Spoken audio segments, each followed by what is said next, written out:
warahmatullahi wabarakatuh. Ya, dalam menyelesaikan tugas kedua manajemen proyek informasi teknologi. Sebelumnya perkenalkan, nama saya Azul, NIM 1865059. Di sini dalam menyelesaikan tugas kedua, di mana fase definisi memahami masalah usir itu, tujuan dari fase definisi adalah untuk memahami dengan baik masalah-masalah yang dihadapi oleh usir dalam memperkiraan biaya dan waktu penyelesaian proyek. Ada 3 aktivitas utama yang harus dilakukan dalam fase definisi ini. Yang pertama itu harus memahami dengan baik masalah-masalah yang dihadapi dan apa saja yang dibutuhkan untuk menyelesaikan masalah tersebut. Yang kedua, Anda harus memutuskan proyek yang dilaksanakan atau tidak. Yang ketiga itu harus memberikan perkiraan-perkiraan untuk dalam membentuk proposal. Hal-hal yang terdapat dalam RD.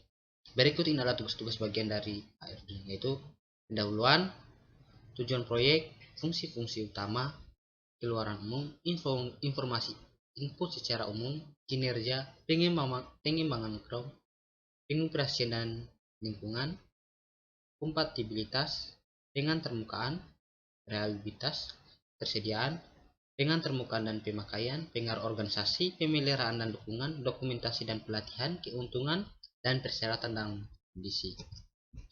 Tanggung jawab orang usir itu, meskipun usir tidak menulis RD, dia bertanggung jawab untuk menyelesaikan pewawancaraan tim proyek dan dapat dipercaya dan informasi yang tepat pada waktunya. Usir harus dapat mengajukan orang-orang yang mengetahui tentang semua sistem yang ada dan apa saja yang dibutuhkan untuk sistem baru. Keputusan melaksanakan tidak melaksanakan proyek. Dalam satu studi kelayakan, kita mempertimbangkan semua penyelesaian masalah teknis yang mungkin dan coba untuk memperkirakan biaya dari masing-masing penyelesaian masalah. Untuk satu proyek yang berukuran besar, untuk mempertimbangkan keputusan utama mengenai hardware, apa yang digunakan, dan apa yang membuat untuk membeli software. Untuk proyek berukuran kecil sampai menengah, studi kelayakan yang formal tidak perlu ditulis. Biasanya cukup untuk mengangkat seseorang dan mempelajari menyelesaikan masalah yang mungkin dan menilai keuntungan. Manajemen risiko. Solusi standar instruksi untuk semua masalah-masalah ini adalah: 1. Selidiki masalah-masalah yang ada solusi. Yang kedua, hukum yang tidak bersalah solusi. Yang 3. Promosikan yang tidak terlibat solusi. 4. Kembali ke solusi pertama dan berputar sampai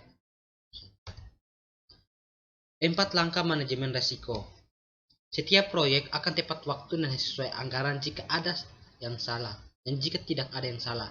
Penting sekali untuk berkonsentrasi pada hal-hal untuk menyelesaikan masalah dan coba untuk menghindari kesalahan-kesalahan tersebut. Hal ini disebut manajemen risiko. Manajemen risiko terdiri dari 4 langkah, yaitu antisipasi risiko langka. Yang kedua, singkirkan risiko yang mungkin terjadi.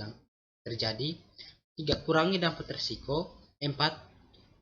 Tetap tenang ketika terjadi sebuah kesalahan. Mungkin itu saja pemaparan materi yang saya dapat paparkan. Kurang lebih mohon dimaafkan. Saya akhiri dengan ucapan wabillahi taufik wal hidayah. Wassalamualaikum warahmatullahi wabarakatuh.